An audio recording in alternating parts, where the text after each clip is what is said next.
Hello everyone, Bud here with Dependable Lawn Care, and I'm sure you guys saw this coming, but I am going to try taking the Zrator aerator attachment off of the John Deere and transferring it over to the Great Dane. So, working on the aerator attachment, the Zrator, for the front of the Great Dane. I'll show you what I've come up with so far. So basically going to be the base of the unit, and you can see I've got a U-bolt ran through that goes around the front caster, and then I've also got one that comes up from underneath, so it's not only holding it, you know, front and back, but up and down also.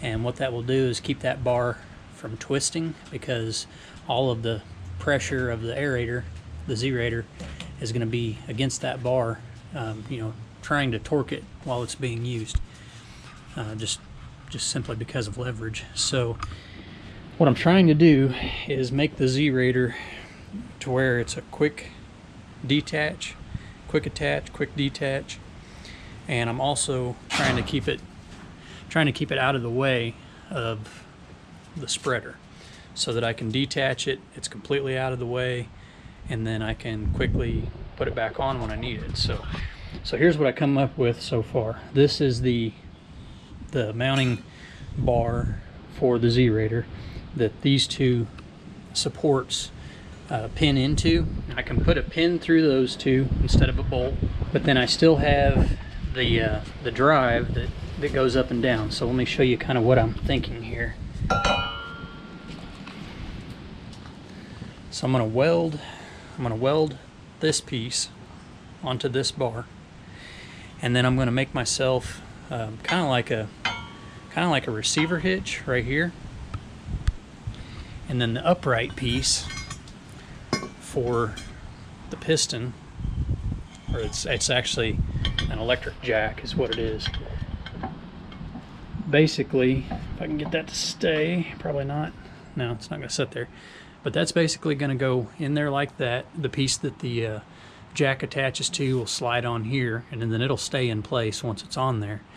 And then I'll have a pin through this, just like a receiver hitch. So basically, I'll pull this pin, and I'll pull the pin on both sides of it, and then this slides out. It's going to hit the... Anyway, that slides out, the two arms slide out, and basically this is all that's left sitting there, plus this piece, you know, that basically makes the receiver hitch. So everything is well below the spreader, so there's nothing to interfere with that. And I can, hopefully, if all goes well, I can quickly attach and detach the aerator,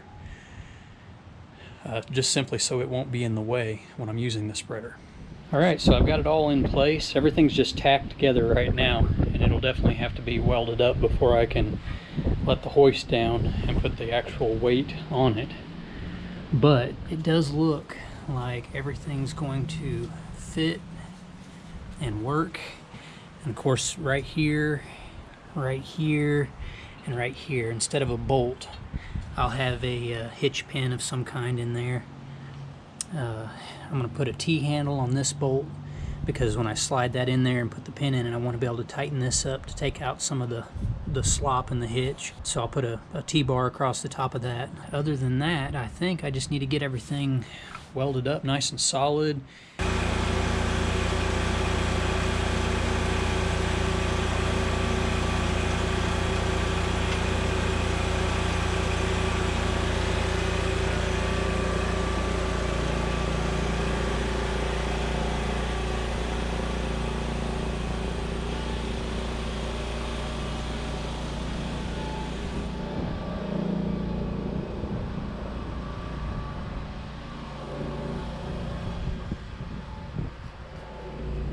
I got to move everything out here into the shop. The wind's getting too bad, and any of you guys that MIG weld, you know that you can't really weld very well in the wind because you lose all your shielding gas. So anyway, I've got it moved over here in the doorway. That way most of the smoke and fumes can go outside, but I don't have the wind blowing all my shield gas away while I'm trying to weld it up. But here's what I've got going on. I've got everything tacked in place. I just have to do a lot of finish welding. But I had 2 more of these brackets still sitting around, and so I put that in.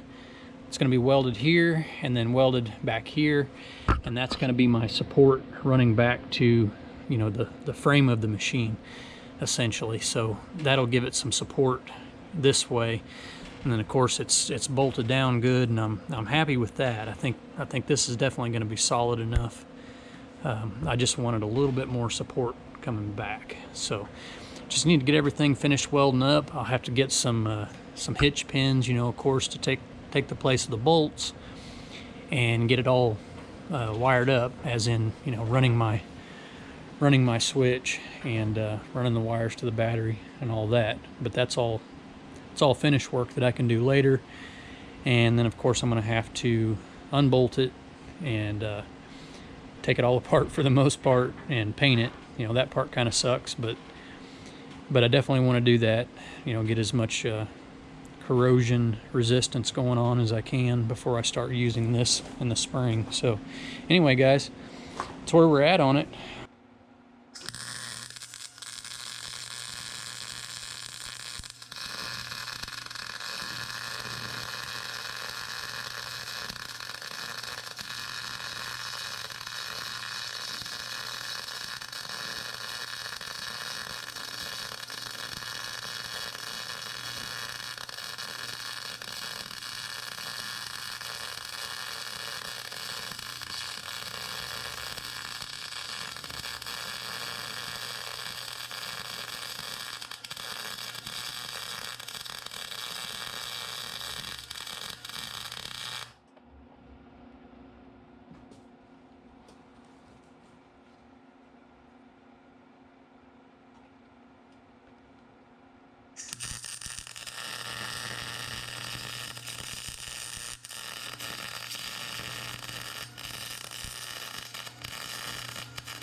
Hello everyone. So everything's finished up now, and I got it painted. I decided to go with same color yellow paint as the frame on all of the framework and everything in the front.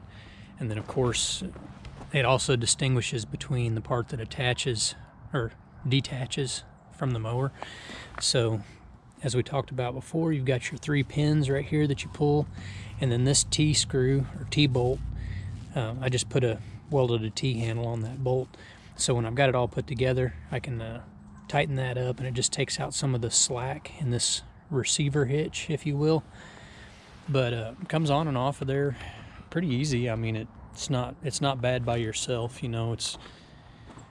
And it gets it completely out of the way so that when you're using the spreader, you don't have anything in the way of the spreader. So if I get down here and look at it like that, you can see what I mean. Everything's below the turntable on the spreader, so nothing gets in the way of using the spreader when the aerator's unattached. Let me show you the controls that I came up with on everything. So I did a couple things. One, I added this on-off dimmer switch. So the little tab on the side here is the dimmer switch part. So I'll just start it out. Here's on high, and then as I turn the dimmer switch, let's see, maybe I can do it like this. There you go. So if I turn that dimmer switch down, you can see how it slows down to where it's just barely turning. So what that's going to allow me to do is adjust how fast that turntable spins, which will adjust how far the product gets thrown out from the spreader. So if I'm in a narrow area and I don't want it throwing way out, I can slow it down. If I'm in an area where I want to really spread it out as far as I can turn it up. So that's what that allows me to do. And this is just a, like I said, just an on-off with a dimmer switch. And my controls for my aerator attachment is right here. So forward is down.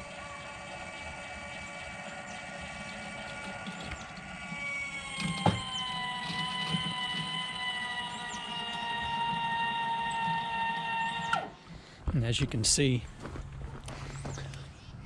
lifts the mower right up off the ground. That's quite a bit farther down than it would probably ever need to be. At that much down pressure, it's going to be plugging holes deeper than the tines even go. So plenty of range. So that's down, and then of course pull it back the other way is up.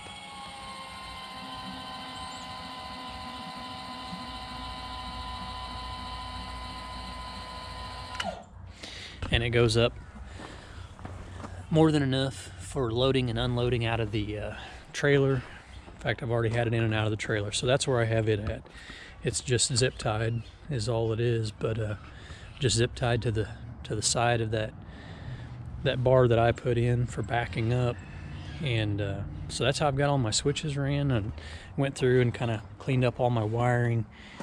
You know, got it all bundled up together. Everything is shrink wrapped and all of that, so nice and clean there. I mean, still don't really want to get any water on it, but if I do, it's not a big deal. You know, obviously at some point you're going to be washing the machine and doing different things like that, so try to get as many of the electrical components cleaned up as I can. So when I detach this, all I have to do is unplug it right here, and then the cable is just hanging over the on-off, or the gate open and close on the spreader. So when I unplug it, I can just coil it up, hang it here. I can hang it here, you know, pretty much anywhere. Just kind of get it back out of the way, and loosen up that T-handle, or that T-bolt, and pull my 3 pins, and then the tire assembly, I basically just lay it over on its front, and then pull back up to it and put it right back on when I'm ready to hook back up to it. So what that's going to allow me to do, pull up on a customer's yard, I can go ahead and aerate, and then drop my aerator back on the trailer, or, you know, corner of the yard, or wherever I want to drop it off at, and then go ahead and run my spreader to put down my seed, fertilizer, you know, whatever it is I'm doing, and then pick it back up, or, you know, attach it back to the mower and head to the next one. So that's it, guys. I don't really have any plans of doing anything else to this machine. I mean, that's pretty much everything I want to do. My spreader, my sprayer, and my aerator are all in place and functional. And as I mentioned before, the aerator and the sprayer kind of work hand in hand, because for the aerator to work well, you need some counterweight on the back to give yourself traction, and when the sprayer is full, it has a lot of weight, and I needed some counterweight on the front, which just the addition of the system that I put on the front here, just to hold the aerator, is enough weight to act as a counterweight. Not a ton, but it's just enough weight to kind of offset that a little bit. And so even with the aerator off, that's still enough counterweight to help with the front weight that I needed for the sprayer. So everything's working out good on it. The big thing will just be getting it out there in the spring. Actually, it'll be before spring. I usually start sometimes as early as February working on some of the lawns, you know, getting stuff prepped and ready for the spring. So I'm looking forward to getting this thing out and using it and making some money with it. $1,700 is what I gave for the Great Dane. I already had the sprayer, I already had the spreader, and I already had the Zrator. So really the only money I have in it is a little bit of material and some time, less than $300. And actually, you know, that's an overshot. So I have less than $2,000 in this setup. Now, if I were going to purchase everything over again, so let's say I didn't have any of those attachments, $1,700 on the mower, let's say I spent up to $2,000 by the time I got everything, you know, mounted and all that. That sprayer, I want to say that was around $200. I know the spreader, those run about $150, so that's $350. And then the Zrator, those are about $2,000. So I mean, that's the expensive part. But if I purchased the mower, purchased all of those attachments, everything, I'd have about $4,500 in this unit as it sits. And that's still quite a bit cheaper than purchasing a machine that can do all of this. Plus, to be perfectly honest, I don't know if there is a machine that can do all of this other than the Z plugger, I think it's called. It kind of looks like almost looks like a road grader, the way the machine's set up. You guys probably know what I'm talking about. If not, you can Google that. But it's a machine that has all of these attachments, but you can't run them all at the same time. So most of its attachments are mounted in the belly of it, like the aerator, for instance. So you have to take the aerator off to put the sprayer on. And I think the spreader is mounted on the front, and I think that pretty much stays on. But that's the only other machine that I know of that can do this many jobs with one machine, and it's going to cost you quite a bit more than what I've got in this. So anyway, guys, as always, I really appreciate you watching. For you guys that are creative and handy and like to fabricate things, hope this gives you some good, useful ideas. And as always, get out there and make some money, and we'll catch you on the next one.